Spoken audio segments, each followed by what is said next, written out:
All right, let's talk about some specific OCPD scenarios in PV systems.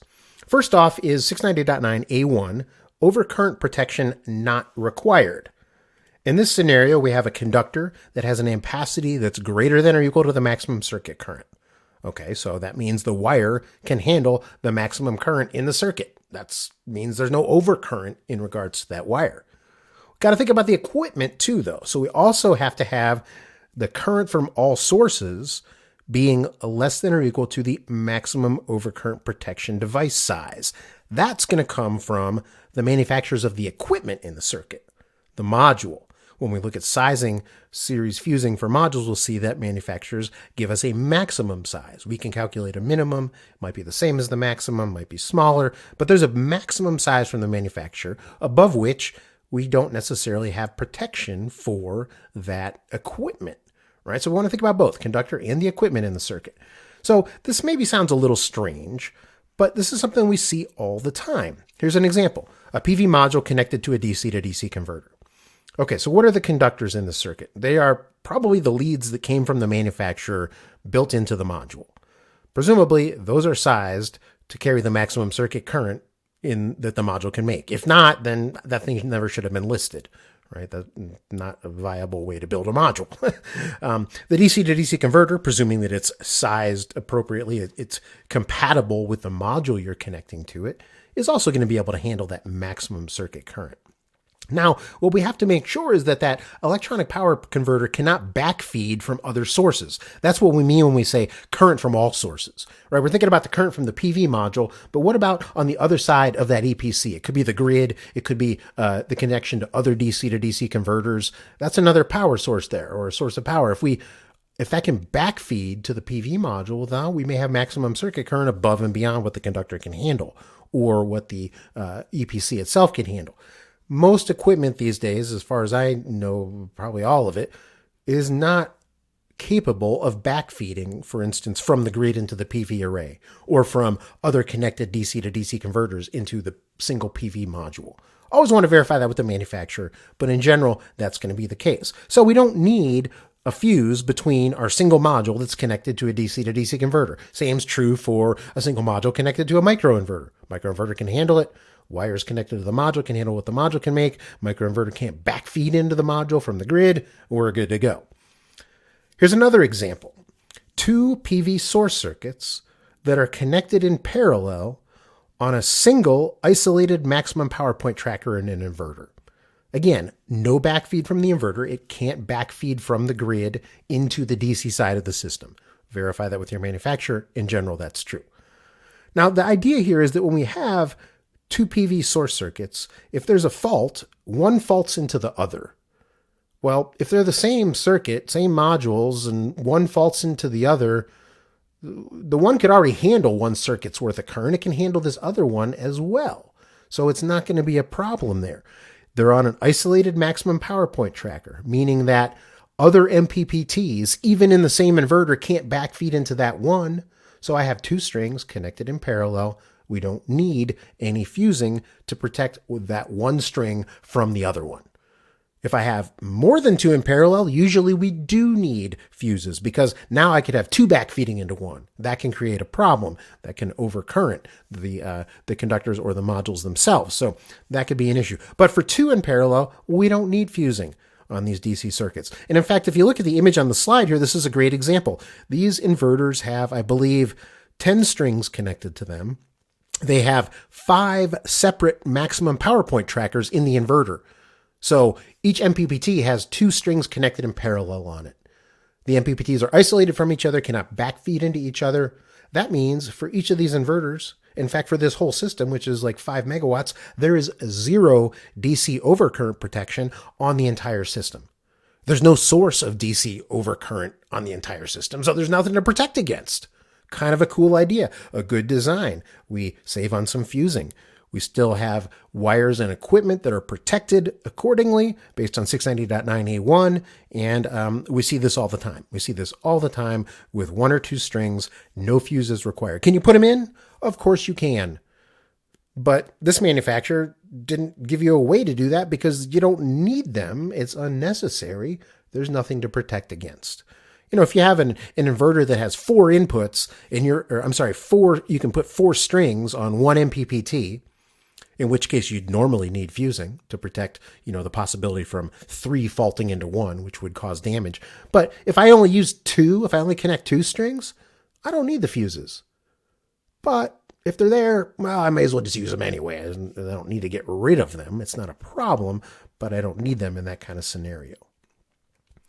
Okay, here's an example. Let's take a look at this. In 690.9a1, we're going to basically calculate, hey, how many of these can you put in parallel without series fusing? How many PV source circuits without series fusing? The calculation is going to be the maximum fuse size. That comes from who? The module manufacturer. They're going to say, hey, this module, you got to protect it with no greater than a 15 amp fuse or a 20 or 25, whatever it may be. That's, of course, going to be specific to the module. We're going to take that value, we're going to divide it by the short circuit current times 1.25, and then we're going to add 1 to it. And we're adding 1 to it because the first one can't fault into itself. Another string can fault into it, and so we're basically accounting for the fact that we can at least have 1. There's no problem with 1. And we'll add that to whatever we get. The second one, in most cases, I've never seen it not be fine, and it should always be fine. The question really comes up is, when can it be even more? And we'll talk about that a little later. But here's the math. We've got a module with a short circuit current of 8.9 amps. Per the manufacturer, the maximum series fuse size is 15 amps. So if we do our math, 15 amps divided by the short circuit current times 1.25, add 1 to that, we get 2.34. Now that we got to round down. If we round up, we're going to have more current, right? We can't do 3, but I can do 2 in parallel. The math bears it out here. 2 of these strings of modules, it could be however many in series, it doesn't matter. We're talking about the current here. So whatever those strings are, 2 of them in parallel without fusing between them is going to be fine. Now, of course, as I said, there's got to be no other sources of current that could backfeed into here, such as from the inverter or what other kind of electronic power converter these circuits are connected to. We also need to think about other parallel circuits. If these are on separate MPPTs, they're isolated from each other. Don't need to worry about it. But as we start to bring circuits together, using harnesses, for example, we really want to make sure that we're thinking about other parallel connected sources that aren't happening right here. I'm connecting 2 together here, and then I'm connecting those two together with 2 more elsewhere. Oh, well, now I've got 4. Now I might need overcurrent protection between them. Very likely, in fact, in this example, we would definitely need it. Where this becomes a little different is when we look at very low current modules, like thin film modules that tend to be high voltage and low current. In some cases there, we can put 5, 6, 7, 8 parallel strings together without having to have fusing. The issue becomes, well, now I've got this 8-string superstring, if you will, and what happens when I connect it to other ones? Now I have parallel connected circuits where I could have an issue. So the math still holds, you just need to do it based on the specifics for the module that you're working with. In general, crystalline silicon modules, 2 in parallel without overcurrent protection, always fine. 3, almost never fine. So I've seen a couple modules where 3 has been okay, but in general, 2 is going to be our cutoff here. Okay, now we'll talk about 690.9a2. This is where we have to have overcurrent protection on one end of a circuit. And this is something we run into all the time, right? We've got current limited sources in parallel. So what's going on here? We've got source circuits running into a combiner box. There's some number of strings there. You can count them out, but it looks like 10 or 12 or something like that. One end has a current limited supply. That's the PV modules, right? We think of them as being current limited. The ampacity of the conductors running from the PV modules back to the combiner box, as long as it's sized appropriately, is going to be greater than the current limited supply. It can handle the current of that string. And in fact, if another string faulted into it can handle that current, as we just talked about. Beyond that, no. Beyond that, we can't. So we're connecting these current limited sources in parallel. What does that mean? It means we're increasing the amount of current that's on that circuit that comes out of the combiner box. Okay? They're connected to a source with current that's greater than the conductor ampacity. Right? That's the point of parallel. All of these wires, let's say over here, these are all number 10 conductors coming in to this combiner box. Okay, this fuse here, what is it doing? It's not protecting this wire from the source. it's protecting this wire from all of these other parallel connected circuits that could backfeed into them in the event of a fault, right? I could have all of these other strings feeding into a fault on one. Well, that would cause problems. Luckily, well, not luckily, because we're code compliant, we have overcurrent protection in that combiner box to protect against that higher source of current. Now, it's also protecting the modules. We just talked about the maximum series fuse size in the previous example. So it's protecting both the wires and the modules from all of those other circuits that it's in parallel with. Okay, so the OCPD is located on the end of the circuit connected to the higher current source. In this case, it's all of the other parallel strings that are connected in parallel with any one of these strings in here. Okay, so what about the conductor running out of that combiner box to the inverter? What about it? Does it need overcurrent protection?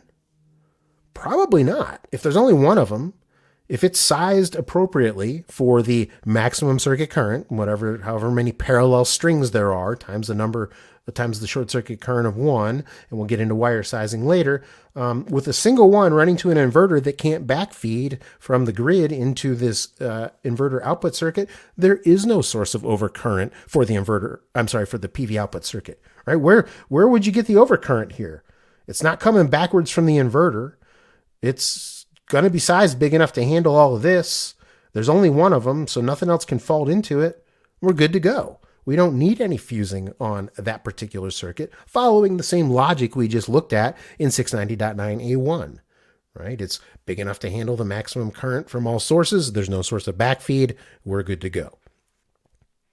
Okay, so 690.9a2, OCPD on one end. What are the specific requirements? The conductor is connected to a current limited supply on one end. Now, that could be the PV that we just talked about. What other current limited supplies do we have in PV systems?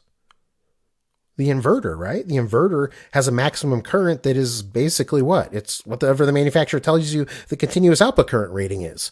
That's all it can make. It's current limited. AC output of an inverter, current limited. Grid that it's connected to, not. PV source circuit, current limited. When it's connected to 15 other ones in a combiner box, okay, those are all current limited, but there's so much more of it now. There's 16x of current. That's where the problem comes in. So that's the current limited supply on one end, the PV strings, or the inverter output, or as I just talked about, that single PV output circuit, right? It has current limited on one end because, well, it's however many PV source circuits are connected to it. So current limited on one end, and the ampacity is greater than the current limited supply. That's basic wire sizing. We have to size our conductors big enough to handle whatever that is, and we'll get into that in a separate lesson. And it's connected to a source with current greater than the conductor ampacity on the other end. Right? Think back to our combiner box example. That PV source circuit wire coming from the string of modules is connected to a current limited supply on one end, the module. It has an ampacity that's sufficient to handle that current. And then in the combiner box, it's connected to a source, all the parallel strings that are greater than the conductor ampacity. That's the source of overcurrent. So we need to locate the overcurrent protection device on the end of the circuit connected to the higher current source, protecting PV source circuits where they're connected in parallel in a DC combiner box, protecting inverter circuits where they're connected to the primary power source. On the slide, it says inverter AC combiner, and that's definitely true. If I have multiple inverters, they come together in an AC combiner panel. Okay, we're going to have an overcurrent protection device on each one of those inverter circuits, protecting it from, ostensibly the other parallel connected inverters, but really protecting it from the primary power source, right? So even with a single inverter, let's forget about the combiner. An inverter output, we put the overcurrent protection where it connects to the primary power source, because the primary power source is the source of overcurrent. The inverter is current limited. So it maybe seems a little wordy but it's pretty logical. And it's also, we do this all the time. This is the way it goes. Okay, so here we go. OCPD on one end. We've just kind of extended the previous example that we had. We've got these circuits that are connected to a current limited supply on one end, right? In this case, it is, for these conductors, it's the PV modules. So these have the current of the module connected to them. Now they're in parallel, and so we're protecting them here with our overcurrent protection devices where they're connected to a source that's greater than their ampacity. We've got our fuses there. Okay. Now we've got another circuit coming out of the combiner box, our PV output circuit, that again is connected to a current limited supply. It's one module's short circuit current times whatever we've got here, however many of them there are. But it's inherently limited. It is limited. Once again, though, as we work our way over to this larger inverter, we've got some kind of recombiner or subcombiner going on. We have parallel connections of PV output circuits on a bus bar, maybe in the inverter, maybe an external switch. And now, when we connect these in parallel, we have a greater source of current that exceeds the ampacity of these individual conductors, so we need to protect them with an overcurrent protection device at that source. Yeah, so there we are, connected to the source with greater current. That's our parallel connections on the DC side, or on the AC side, our connection to the primary power source, which is the greater source of current. That's where we need to locate the overcurrent protection devices.